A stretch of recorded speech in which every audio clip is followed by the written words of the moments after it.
Okay. So it popped back up and suddenly had a flurry of no longer just the buzzer, but people chatting. Yeah, exactly. Giving Yeah, codes. yeah. Lots of codes. Okay, And then okay. between October and December of that same year, there were another 56 voice messages sent out. Odd. Right? Yeah.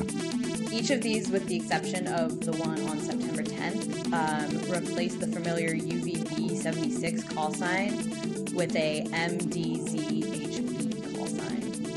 So they changed the call They sign. changed their call sign. Which suggests perhaps that during their times of radio silence, of buzzer silence, they were relocating. Oh, okay. Or perhaps they were overrun by rival ham radio enthusiasts. That's definitely possible. Yeah. On November 11th, 2010, intermittent phone conversations were transmitted and recorded by a listener for a period of about 30 minutes. They were confidential messages. They have yet to be fully publicly translated. The phone calls mentioned the brigade operative officer on duty and communication nodes like debut, nice, I can't say Russian words, but it's the Russian word for hope, and then a couple other code names for things. And then a female officer says, officer on duty of communication node, debut, senior, ensign, got the control call from someone, okay. And then they cut off. And then on that same day, there was a phone call that was out that said, did you get the call? And the person responded, yes. And that was it. Since then, between January 5th and February 5th of 2011, 14 more voice messages. But no more buzzing. At all. Buzzing in between these. Oh, still voice buzzing. messages. Oh, Yeah. okay. So the way that this works is that it buzzes, it goes silent for a minute, and then somebody talks, and then it starts buzzing again. It's as if this whatever's honking or buzzing into the microphone just gets shut off for a minute, and they take the mic and they say their announcement, and then it gets turned back on. Well, I was just saying, it would be like this thing is buzzing and buzzing and buzzing, and it gets turned off, and you hear this Russian voice say, wow, that's really annoying. This is the most annoying thing ever. This job is terrible. So there's a couple theories out there about this. One is that it's a number station, which is fair. What exactly is a number station? So a number station is a shortwave radio station, which is used mostly by the military. They're characterized by their, quote, unusual broadcasts, which is just spoken words, mostly numbers. They just, read a string of numbers or letters, usually by female voices, although sometimes men or sometimes children's voices are used. They're used mostly by the military because you send them out on like a empty AM short wavelength. You can just send your operative out with a tiny little handheld radio. They just tune it to that station and just listen to the silence all the time. And when something comes up, they'll have it. They'll hear the broadcast is happening. Usually the broadcast, and this is true of UVB, when they do broadcast information, they repeat it twice. So they do call sign, message, call sign, pause, and they repeat that exact same message over again, and then they go back to the buzzer. So do they, when they do actual voices and everything like that, is it the same time of the day every time? Nope. Completely different times. There's no consistency within that. So it's just random. Nobody totally can figure out a pattern. Right. Which, if you're an operative out in the field somewhere, sure, that works great. The only thing is that it's hard to understand why they would have a buzzer constantly, why they would have a sound constantly, because it's so much easier if you're out in the field to just say, around this time I'm going to tune my radio and listen to silence, and as soon as I hear something, I'll know that I need to start paying attention instead of a buzzer, and then it changes in tone. Sure, there's a distinct change, but it's nothing compared to silence. Additionally, it's an expense. Well, you know what the beauty of it would be, though, is that if you want that particular wavelength to be available for you and your operatives to use, then it's a good idea to occupy it at all times, because otherwise somebody else might set up a radio station and broadcast on that particular wavelength, and kind of like step all over your stuff. That's true, although You know. couldn't you just broadcast dead air? Dead air as in what? Static or As in silence or static? Well, you can't broadcast silence. yeah. You have to broadcast some kind of noise. Yeah. I guess you could broadcast some kind of interference. Just like static. Like, yeah. Static some is sort what of, you. Dead air would have to be some static. sort of jamming, but yeah, I mean, just so a really simple low-tech solution. And this is typical of the Russians. You know, they're not going to go for the high-tech solution where they can come up with something cheap and down and dirty that works. Sure. So you broadcast an annoying buzz, an annoying loud buzz, and so nobody is going to think to try to set up a radio station broadcasting that particular wavelength that would interfere with your transmissions. That's fair. You know, That's a good theory. even though, yeah. Yeah, the other So- theory that people had was that it was a dead hand system. And before you ask, because I see that little twitch of your head, Oh. a dead hand is nuclear weapons in case of a devastating strike by the enemy. So it's constantly broadcasting, and when the broadcast goes dead, it means that something devastating has happened to the country. There's been some kind of really horrible attack on it. So you launch weapons at whoever the likeliest person was. They were big in the Cold War. That, you know, we had them and Russia had them and a bunch of people had them, and that, you know, if that tone went dead, it meant that, you know, the president was dead, everyone was dead. We'd been attacked just horrifically. So Yeah, it kind of depends on where the transmitter was located, though. Was it actually does. Was it And- actually located anywhere near any nuclear missile silos? No. So that's the other kind of mystery, is that nobody totally knows for sure where it is. Oh, really? They'd never been able to pin it down or something. I seem to recall something about how they were. It actually broadcast from two different locations. Is that true? Or did I That's read that the right? theory is that they broadcast from two different speakers, but not two different locations. Okay, so the same building, just different rooms or different speakers in Yes. the same room. Okay. That's the current theory. Okay.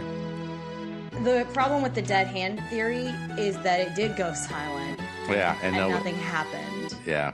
So that's pretty much bunk.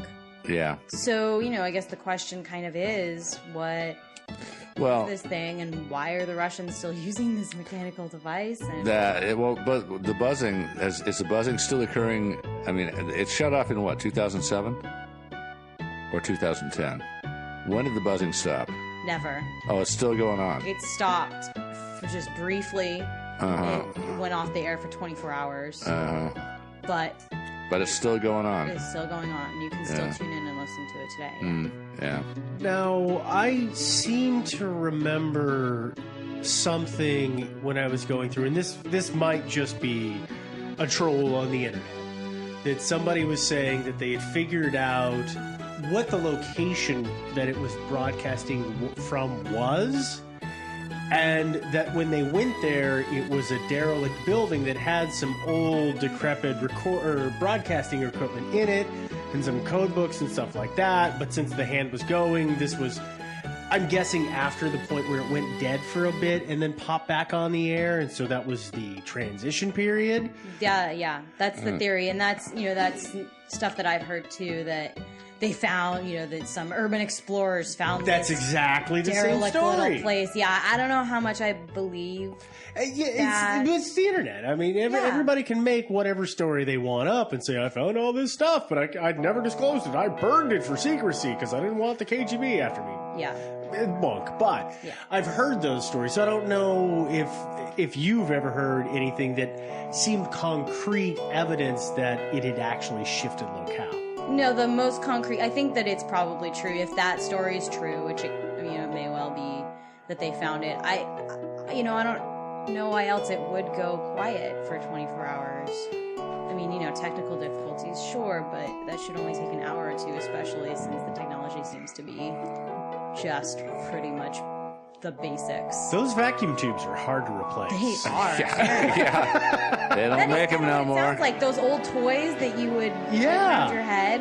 Yeah, or bit. a recording of an air raid siren or something that Yeah. the tape breaks and they've scotch taped it together so many times that it just doesn't work It just anymore. It's not. That's why That's why it emanates from Russia. It's like that's kind of their style. Have you heard of the other two stations that they have that does basically the same thing? They have two more stations in Russia that have been recorded, and the names are, I think they're nicknamed the Pip Oh, yeah. and the Squeaky Wheel.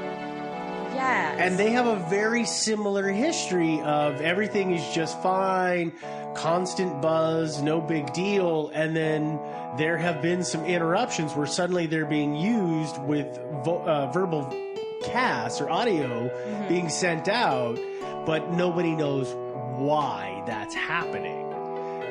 Which adds a little more depth to the mystery of, wait, what are they doing with this?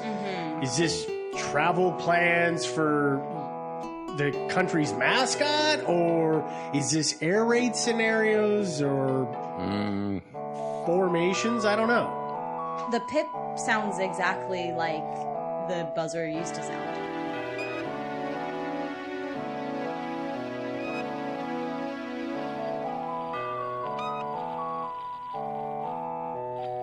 Oh, really?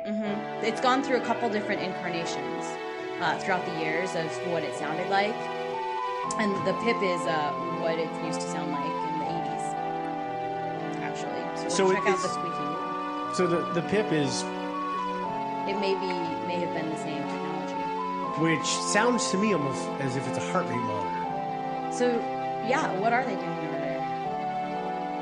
So, Joe, you think that you might have had some ideas or some theories as to why these would be used? Well, no, I mean, there was the one, which is that they're basically trying to keep the channel open for communication by keeping other people off the wavelength. The other one was why I asked about the wavelength, but it doesn't really actually make sense when you think about it, because if you wanted to, say, use it as a dead hand, then communicate, say, to your ballistic missile subs that Mother Russia has been nuked, time to go nuke the U.S. or whoever, then, as a dead hand, it would work really well, except for one thing, which is that it's in a fairly short wavelength, which doesn't penetrate water very well. So a longer wavelength, like VLF or ELF, would actually be able to reach submarines way, way far away, deep under the water. But if it's AM, that's all bets are off for that. So I don't think it's, if it is a dead hand, it's not for communication with ballistic missile subs. Anyway, that's about it. Yeah. So that kind of shoots that theory all to hell. But that's why I was asking what the wavelength was. So nobody really knows what this thing is for. No, nor do they know who runs it. I mean, the theory is that it's the Russian armed. You can guess from the codes, you can guess from whatever you want to guess from, but nobody even knows for sure that it's actually the Russian military, just that it broadcasts out of Russia. I'm guessing that the entire thing is being broadcast from Stalin's coffin. Oh. That's where it's coming from. Well, It's his heart yeah, monitor. there you go. And But- his grunts. Yeah, they've got him on life support, but he's in hibernation, so it's his heart rate, and his heart rate is so bad because he's been in suspended animation, suspended animation. suspended animation for so long that instead of going beep beep beep burp burp, that thing's gonna break down. Somebody needs to change the distributor on him. Oh, yeah, definitely. It's a Yeah. problem. Yeah. Yeah. Or, it could just be aliens. Well, it could be aliens, but I think the most likely explanation is it's probably a publicly funded, probably by U.S. dollars, publicly funded sort of art installation. And so, Public art. yeah, they're probably some Russians probably wrote a grant request, and they're probably getting a couple of $1 million a year to put on this art thing. So I would suggest that you go to the feds and ask them what art stuff in Russia they're funding, and you'll probably find the application in there. So there you go. It's a good theory. Yeah. All right, Yeah, well, it good to works as know. well as anything. I don't know. Yeah, it does. Yeah. So, I guess that does it. So, if you want to hear any of these recordings or read any of these links that we have for you, they're all really exciting ones. You can go to our website, which is thinkingsidewayspodcast.com. If you have your own theory, please share it with us, because there are so many theories out there, and they're just so interesting. So thanks for sticking with us. Hey, good night, everybody.